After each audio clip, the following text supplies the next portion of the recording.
Salut tout le monde, j'espère que vous allez bien et je vais vous raconter comment j'ai rencontré Lenny Kim.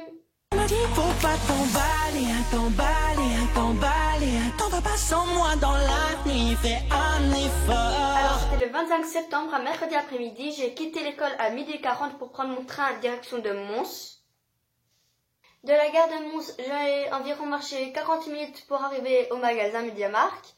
Et puis de là, dans la file, il y avait déjà une amie en fait qui attendait. Du coup, j'ai été la rejoindre. Et du coup, quand j'ai été la rejoindre, après on attendait dans la file. Il avait eu 15-20 minutes de retard. Du coup, on a eu le temps de bien parler, etc. Surtout qu'on était venu à l'avance. Et derrière nous, il y avait une fille, elle arrêtait pas de pleurer. C'était assez marrant en même temps. Voilà, c'était assez triste pour elle, mais voilà. Enfin, elle pleurait de bonheur, du coup, c'était bien, mais elle arrêtait pas de pleurer. C'était assez marrant. Du coup, on a commencé à parler avec elle et sa famille. Puis de là, il y a un vigile, il est venu voir si tout le monde avait l'album et pour nous dire les règles. Et en fait, dans les règles qu'il a dit, c'était pas de contact physique. Seulement, moi, je voulais trop prendre Lenny Kim dans mes bras. Et du coup, comme il y avait la fille qui arrêtait pas de pleurer, ne pas pleurer, pleurer, ne pas pleurer derrière nous, on a vite parlé avec sa grande sœur, etc. Enfin, on a vite fait connaissance, etc. Du coup, ça a fait le temps passer vite. Mais à ce moment, après, Lenny Kim, il est arrivé.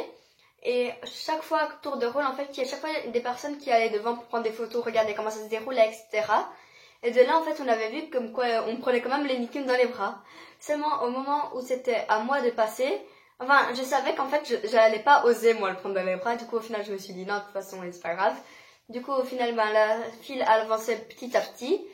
Il y avait déjà une femme, en fait, à l'entrée qui préparait l'album. Et qui mettait déjà sur la table comme ça, lorsque ce sera mon tour, ce sera déjà fait. Et en fait, je vous explique, j'étais du coup avec ma pote et son neveu. Il y a d'abord son neveu qui a été faire une photo, puis ma pote. Au moment où c'était moi, j'étais ultra gênée. Je voulais le prendre dans mes bras, je n'osais pas, mais le pire du pire, je n'osais pas lui parler. Alors au moment où il m'a demandé si il devait dédicacer seulement l'album, j'étais ultra gênée, je n'osais pas lui répondre oui. Du coup, je le regarde. Je vous mettrai une photo juste après qui est ultra gênante parce qu'en fait, je pense qu'il avait vu que je voulais le prendre dans mes bras, mais que je n'osais pas. Du coup, on va dire qu'on était quand même assez proches comparé aux autres personnes qui n'ont pas pris dans les bras. Mais on s'était pas pris dans les bras, mais on était quand même proches. Et du coup, il était juste à côté.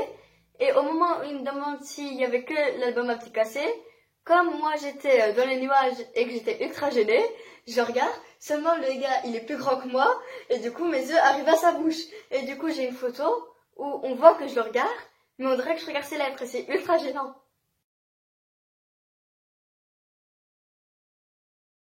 Mais en soi franchement c'était ultra sympa, il était vraiment ultra sympa. Et je veux qu'il vienne à Bruxelles faire des dédicaces, même s'il est déjà venu mais que j'ai pas pu y aller. Non mais genre j'ai vraiment aimé cette dédicace. C'était vraiment un truc waouh. Je le revois le 4 avril, si je me trompe pas, au Cirque Royal de Bruxelles. Et je vais l'attendre, j'espère avoir mon câlin. C'est déjà la fin de cette mini vidéo. Je vous mettrai la photo et la dédicace juste après.